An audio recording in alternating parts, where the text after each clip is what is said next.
Welcome back to இனி வர புது வீடியோ. ஸோ இன்றைக்கி என்ன பார்க்க போகிறோன்னா சில்லியும் மிளகா பஜ்ஜியும் கத்திரிக்காய் பஜ்ஜி எப்படி செய்ய வாங்க பார்க்கலாம். ஸோ ஃபஸ்ட்டு வந்துட்டு நிலக்கடலையும் புளியும் ரெண்டுமே போட்டு நல்லா வறுத்து எடுக்கணும்.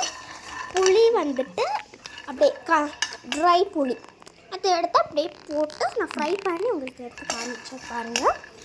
அந்த புளியும் போட்டு நல்லா வறுத்துட்டு நல்லா ஆற வச்சுட்டோம். இப்போ சாக்கி வந்துட்டு காஞ்ச மிளகாவை போட்டு அதுக்கப்புறம் நம்ம எல்லாத்தையும் வறுத்து எடுத்துட்டு அதுக்கப்புறம் சீரகம் பொடி போட்டுட்ட பிறகு நல்லா அதையும் ஃப்ரை பண்ணிவிட்டு நல்லா வறுத்து எடுங்க. அதுதான் நல்லா அதுக்கப்புறம் கல்லுப்பு தேவையான அளவுக்கு கல்லுப்பு போட்டு நல்லா மிக்ஸ் பண்ணி எடுத்துடலாம்.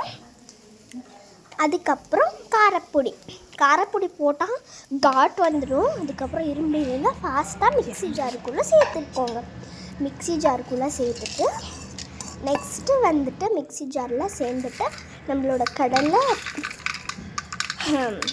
நிலக்கடலை இருக்குது பாருங்கள். நிலக்கடலை வந்துட்டு நல்லா அது பொட்டெல்லாம் இது பண்ணிட்டு நிலக்கடலை பொட்டெல்லாம் நல்லா சீவி விட்டுட்டு அதுக்கப்புறம் பொட்டெல்லாம் உடிச்சிட்ட பிறகு பொட்டுக்கடலை போட்டு அதையும் நல்லா இது பண்ணிக்கோங்க. அது ரெண்டுமே நிலக்கடலையும் பொட்டுக்கடலை போட்டு நல்லா இப்போ வந்து தோலை உழிச்சிட்டு நம்ம அதோட பொட்டெல்லாம் வெளியே போயிட்டு இது பண்ணி விட்டுருலாம், ஊபிக்கலாம். பாருங்க நல்லா அதை வந்து ஊபி விட்டுக்கலாம்.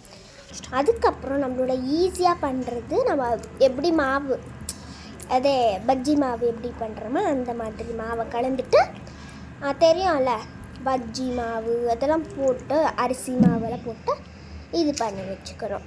அதுக்கப்புறம் உப்பு சால்ட்டு சோடா எல்லாம் போட்டு அதை மிக்ஸ் பண்ணி வச்சுக்கணும்.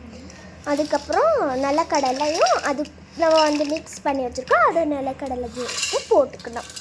நிலக்கடலையும் போட்டுட்டு கொஞ்சம் இருந்துச்சு அதையெல்லாம் நீட்டாக இது பண்ணி பொட்டெல்லாம் போடாமல் அப்படியே நீட்டாக ஈக்கிட்டு நம்ம வந்து அப்படியே போட்டுக்கலாம். நிலக்கடலை போட்ட பிறகு நிறையா வந்து ருப்பாச்சிங்க ஒரு மாதிரி ஃபஸ்ட்டு இந்த மாதிரி இருக்கும். அதுக்கப்புறம் இன்னும் ருப்புங்க இப்போ ஆயிலாக வந்துடும். கொஞ்சம் சூடு பண்ணாமல் பார்த்துக்கோங்க. அதுக்கப்புறம் நம்ம வந்துட்டு மிளகாக்குள்ளே நம்ம ஸ்டஃப் பண்ணி வைக்கணும். இதுதான் நம்மளுக்கு வந்துட்டு மிளகா புடி பஜ்ஜி, அதுக்கப்புறம் கத்திரிக்காய் புடி பஜ்ஜி, இது ரெண்டுமே செய்ய போகிறோம். ஸோ பாருங்கள், கத்திரிக்காய் இந்த மாதிரி வெட்டி வச்சுக்கோங்க. நம்ம எல்லாமே நல்லா இது பண்ணி வச்சுக்கோங்க காய்ஸ். அதுக்கப்புறம் எல்லாமே ஸ்டஃப் பண்ணி வச்சிட்டிங்கன்னா கொஞ்சம் ஈஸியாக இருக்கும். எல்லாமே அப்படியே ஸ்டஃப் பண்ணிவிட்டு அப்படியே நானும் அப்படியே ஸ்டஃப் பண்ணிட்டு இருந்தேன். அம்மாவுக்கும் ஹெல்ப் பண்ணேன். அதுக்கப்புறம் இப்போ காமிக்கிறேன் இந்த மாதிரி ஸ்டஃப் பண்ணி வச்சுக்கோங்க. அதுக்கப்புறம் கத்திரிக்காவை நம்ம நல்லா டீப்பாக ஃப்ரை பண்ண போகிறோம். ஃபஸ்ட்டு டீப்பாக ஃப்ரை பண்ணிக்கலாம். கத்திரிக்காவை ஆயிலுக்குள்ளே போட்டு ஃப்ரை பண்ணலாம். நான் வந்து என்ன பண்ணேன், ஸ்லோ ஃப்ளேமில் வச்சுட்டு போட்டேன். அதுக்கப்புறம் அதை ஃபாஸ்ட்டாக வச்சேன். கொஞ்சம் இது நல்லா ஃப்ரை ஆகணும். ஃப்ரை ஆகிறது இன்னும் ரெண்டும் போட்டுடலாம். ரெண்டும் போட்டு நல்லா ஃப்ரை பண்ணி எடுக்கணும். அந்த பஜ்ஜி பேர் வந்துட்டு மிளகா புடி பஜ்ஜி, கத்திரிக்காய் புடி பஜ்ஜி. இது கர்நாடகாவில் கொஞ்சம் ஃபேமஸ் ஆகுது. ஸோ பாருங்கள், நல்லா வறுத்து எடுத்துக்கலாம். பாருங்கள், நல்லா ஃப்ரை ஆகணும். ஃப்ரை ஆகிட்டு கொஞ்சம் ஆற வைக்கணும். அதுக்கப்புறம் பாருங்கள், நான் எவ்வளோ நல்லா ஃப்ரை பண்ணிட்டே இருந்தேன்னா நல்லா அது வந்து அதுக்குள்ளேயே வெந்திடணும். தீஞ்சாலும் பரவாயில்ல, கொஞ்சம் வெந்திருக்கணும். பாருங்கள், அந்த மாதிரி பிஸ்கி பாருங்கள், அந்த மாதிரி சாஃப்டாக பாதி வெந்துடணும் அதுலேயே.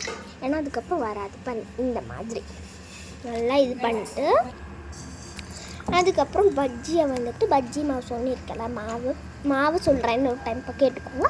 பஜ்ஜி மாவு, அரிசி மாவு, அதுக்கப்புறம் உப்பு, பச்சை மிளகாய் பவுடரு, சில்லி பவுட்ரு, அதுக்கப்புறம் சோடா, அதுக்கப்புறம் அவ்வளோ போட்டு மிக்ஸ் பண்ணிக்கோங்க தண்ணி போட்டு. அதுக்கப்புறம் இதை நல்லா பிளாண்ட் ஆஃப் பண்ணிக்கோங்க. ஃபுல்லாக டிப் பண்ணி அதை போட்டு ஃப்ரை பண்ணி எடுத்துடுறது தான். அவ்வளோதான். நல்லா ஃப்ரை பண்ணி எல்லாமே நல்லா எடுத்துட்டு நான் வந்துட்டு இதில் கத்திரிக்காய் பஜ்ஜி போடலை. நீங்கள் சுட்டிக்கலாம் சேம். அது வந்து பவுடர் எடுத்துக்கிறேன். அதையே நீங்கள் வந்து எடுத்து அதுக்குள்ளே ஸ்டஃப் பண்ணிவிட்டு நீங்கள் அப்படியே சுட்டி எடுத்துக்கலாம். ஸோ டைம் இல்லாதவங்க நான் ஃபஸ்ட்டாக அந்த கத்திரிக்காய் பஜ்ஜி போடல. அதுக்கப்புறம் தான் பஜ்ஜி வாங்க டேஸ்ட் பண்ணலாம். வாங்க காய்ஸ், டேஸ்ட்டு சாப்பிட்டு பார்க்கலாம் எப்படி நல்லா இருக்குமா. அவ்வளோ டெம்ப்டாக இருந்துச்சு, வாங்க சாப்பிட்லாம். அதுக்கு வெங்காயம் டாப்பிங்காக போட்டேன். அதுக்கப்புறம் செம்ம எக்ஸைட்மெண்ட் ஆகிடுச்சு. அப்படியே வாழை எடுத்து வச்சா உடனே அந்த அளவுக்கு டேஸ்ட் கொடுத்து காய்ஸ். நீங்களும் உங்களுக்கு பிடிச்சிருந்தா சாப்பிட்டு பாருங்கள். சீரியஸாக சொல்கிறேன், அந்த அளவுக்கு சூப்பராக இருந்துச்சு. ஓகே பாய், நெக்ஸ்ட் டே சந்திக்கலாம். பாய்.